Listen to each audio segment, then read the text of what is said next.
Oke, halo, assalamualaikum warahmatullahi wabarakatuh. Teman-teman, ketemu lagi dengan aku Neni Hermawati. Nah, di video kali ini aku mau ngejawab hoax atau fakta karena banyak banget yang nanya via DM Instagram.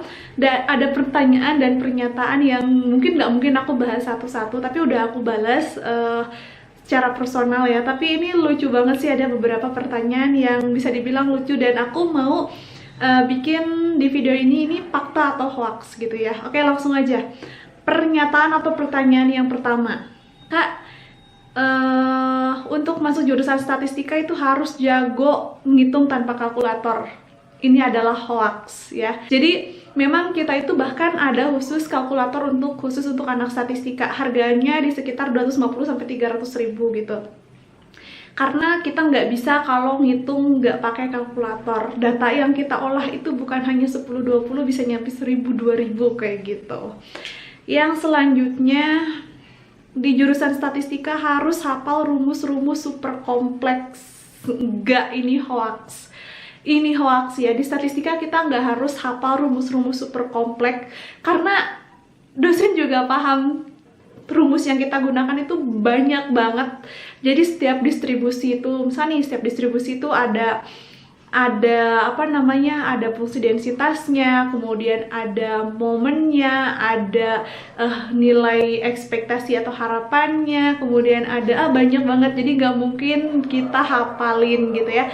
Bahkan statistika itu ada termasuk satu jurusan yang kalau ujian kita udah sering banget disuruh pakai not. Dan tujuannya itu adalah biar apa? Biar kita tuh bisa lihat rumus-rumus, dan bahkan kita ujian kompres sekalipun itu tetap boleh bikin catatan, cuma biasanya dibatasin. Jadi catatannya cuma kayak 1 lembar A5 atau enggak 1 lembar A4, dan itu cuma cukup buat nulis rumus doang. Oke, kalau kalian penasaran dengan salah satu notes yang pernah kita pakai saat kompre, nih aku tunjukin. Nah, teman-teman, ini adalah note saat kita kompre ya. Jadi ini note-nya memang isinya rumus ini gitu. Kayak ini belum kebuka ya. Nah, ini tuh rumus-rumus semua dan ukurannya sekecil-kecil ini. Dan tahu teman-teman, ini adalah hanya ukuran note ukuran A4 bolak-balik ya. Jadi memang kalau dilihat, nah ini adalah 1 halaman. Ini sebenarnya cuma 2 halaman. Jadi memang tulisannya sekecil-kecil ini gitu. Jadi gak akan kelihatan kalau kita. Jadi memang perlu di zoom gitu untuk lihat. Tapi kalau di print agak kelihatan sedikit ya. Jadi memang note-nya harus note-nya memang dikasih sedikit ya. Misalkan ukuran A5 atau enggak ukuran A4. Tapi yang dimasukkan ya, kita usahakan sepintar-pintar kita harus bisa masuk semua rumus yang ada gitu. Nah, rumus-rumus kayak gini kita gak mungkin hafalin nih teman-teman, karena banyak banget nih aturan untuk statistika itu ya. Jadi semakin banyak data, beda rumus lagi gitu. Terus datanya juga distribusi apa, itu udah beda lagi rumusnya. Kayak gitu ya. Jadi jangan khawatir kalau misalkan kita harus ngehafalin rumus sebanyak ini. Itu semini-mini itu ya teman-teman, biar bisa masuk semuanya. Oke, jadi kalau masuk statistika harus jago bikin note untuk masukin rumus ya. Yang selanjutnya adalah mata kuliahnya hitungan semua. Oke, mata kuliahnya hitungan semua, jurusan statistika mata kuliahnya hitungan semua. Mungkin bisa dibilang 75% apa 80%, iya mungkin ya, hitungan semua. Ya bisa dibilang, fakta apa hoax sih? Aku jadi bingung sendiri sih. Enggak deh, ini hoax. Ini hoax. Kenapa? Karena masih ada pelajaran bahasa Inggris, bahasa Indonesia untuk awal-awal ya. Ada bahasa Inggris, ada bahasa Indonesia, ada PAI juga mungkin. Jadi enggak, ini hoax. Ini enggak hitungan semua. Oke. Tapi memang mayoritas hitungan sih. Ya, mayoritas hitungan. Oke, lanjut ke pertanyaan berikutnya. Harus menguasai semua bidang data. Ini adalah hoax. Oke, ini pernyataannya kok hoax semua ya? Ini hoax menurut aku. Jadi kita itu memang bakal ngolah data. Ada yang datanya tentang marketing, ada yang datanya tentang data kesehatan, data pertanian. Tapi kita nggak harus nguasain kok data itu dari mana dan untuk apa. Kita hanya belajar, ini dikasih data, kita cek datanya memenuhi asumsi atau enggak, kita cek datanya mana rumus yang cocok untuk jenis data seperti itu. Nah, habis itu kita ambil kesimpulan, kita sajikan dalam bentuk kita sajikan dalam bentuk tabel dan segala macam, hingga kita tinggal kasih aja ini loh hasil hitungan kita. Mungkin interpretasi aja sih, interpretasi secara simple aja, nggak memang bener-bener kayak bikin laporan yang sebuku itu tentang data apa yang kita olah, nggak seperti itu. Jadi tenang aja, kalian nggak akan dituntut harus nguasain bidang pertanian, bidang ini, bidang itu, bidang ini, enggak. Tapi kalau sekilas sih iya ya. Oke, yang selanjutnya adalah lulusannya jadi tukang sensus. Oh my god, ini pertanyaan atau pernyataan yang bisa dibilang terlalu dini untuk menyimpulkan ya. Jadi ini adalah jelas hoax.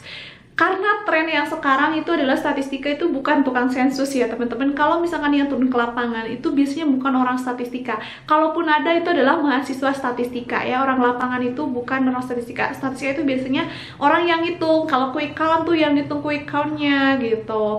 Nah kalau sekarang sih tren statistikanya pasti data scientist, data analis, intelijen data, atau enggak apalah itu bahasa-bahasanya gitu ya. Jadi nggak hanya jadi tukang sensus. Kalau misalkan kalian jadi mahasiswa statistika, kalian pasti bakal nyobain rasanya gimana ngesensus. Kayak jadi mahasiswa mungkin jadi tukang sensus bisa jadi ya.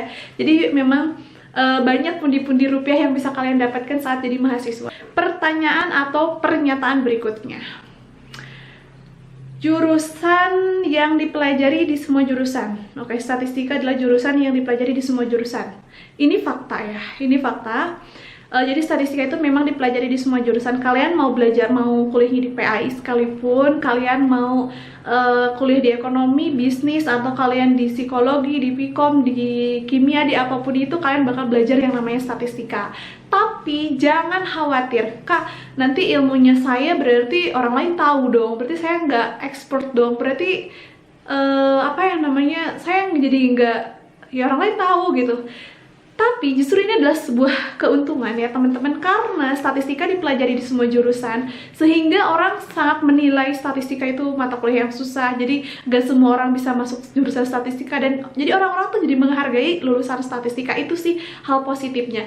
Kalau mengenai kemampuan, berarti kemampuan kita sama dong? Oh, tentu saja enggak ya. Jadi ibaratnya matematikanya di perkuliahan itu statistika. Jadi statistika ini dipelajari di semua jurusan, karena ketika nanti tugas akhir mereka itu bakal adain penelitian, dan setiap penelitian itu pasti butuh yang namanya pengolah data, dan pasti bakal melibatkan anak statistika atau ilmu statistika gitu. Jadi yang mereka pelajari itu paling hanya 2 semester aja ya. Jadi kayak di awal sama di akhir biasanya.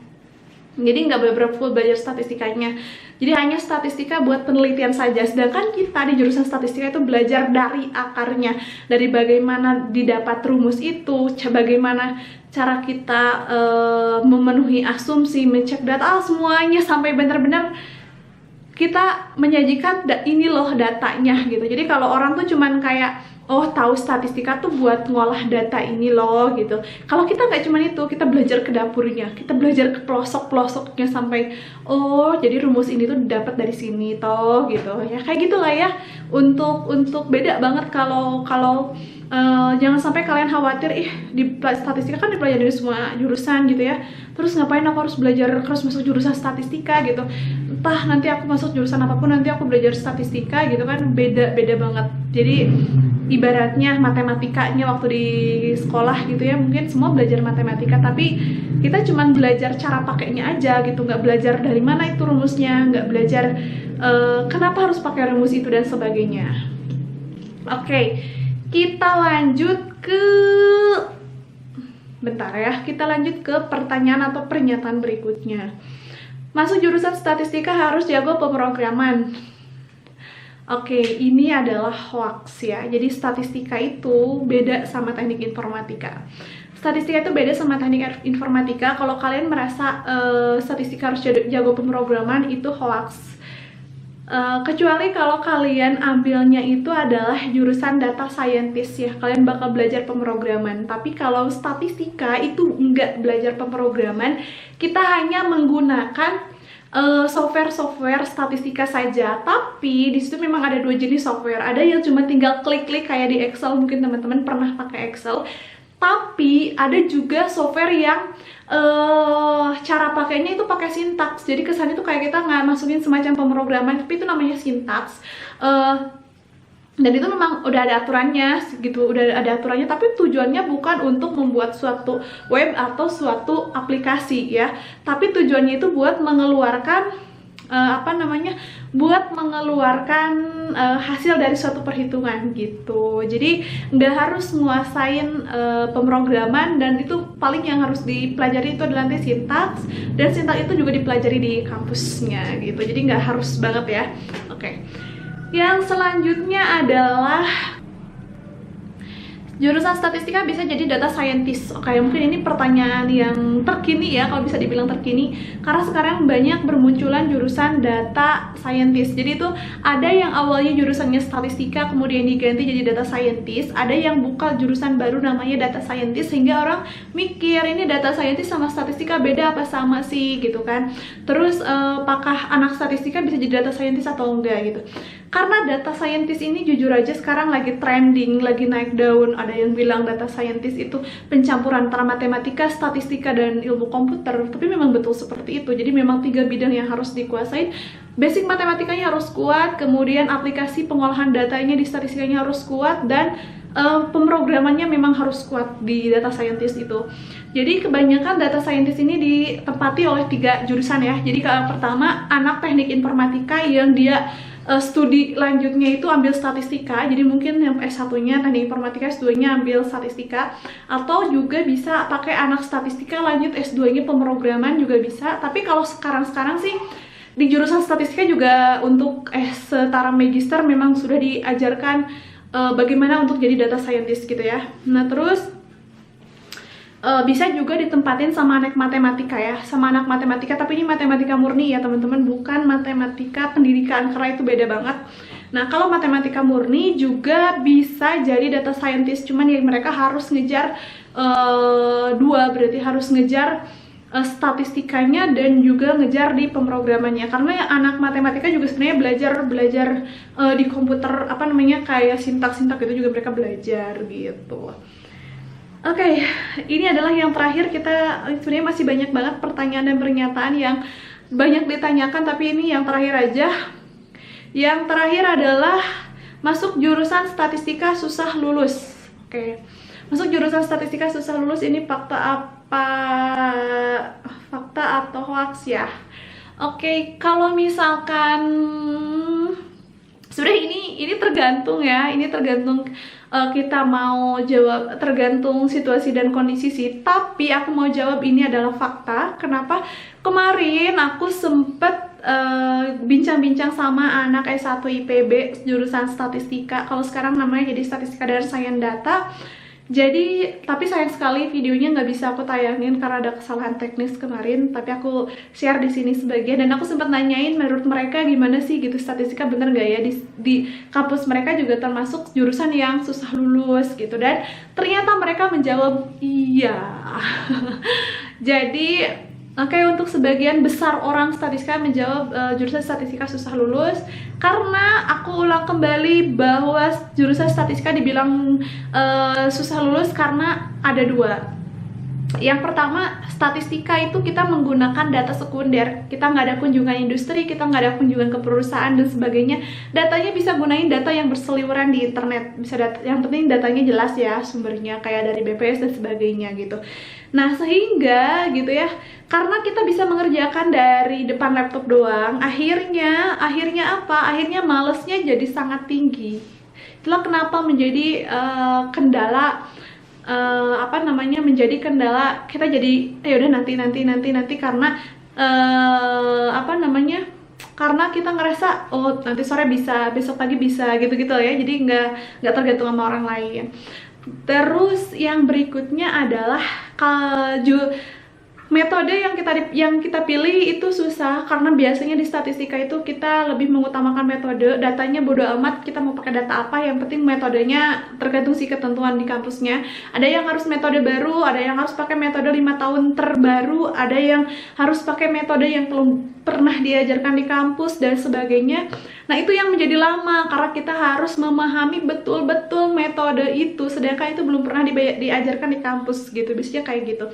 Sehingga karena kita, aduh ini kok susah banget gitu, dan pada akhirnya di seusia di skripsian itu kita, karena biasa kita di semester akhir tuh kita udah nggak ada kuliah, akhirnya karena teman-teman kita di jurusan lain lagi pada skripsian juga, kemudian mereka udah masuk olah data, akhirnya mereka pada minta buat dibantu analisis, karena disitulah sehingga kita lebih memilih untuk mengerjakan skripsian orang lain karena ada cuannya gitu, sehingga itu juga menjadi salah satu pemacu kenapa mahasiswa statistika susah lulus. Oke teman-teman, mungkin itu aja yang bisa aku sampaikan. Terima kasih. Sekian, assalamualaikum warahmatullahi wabarakatuh.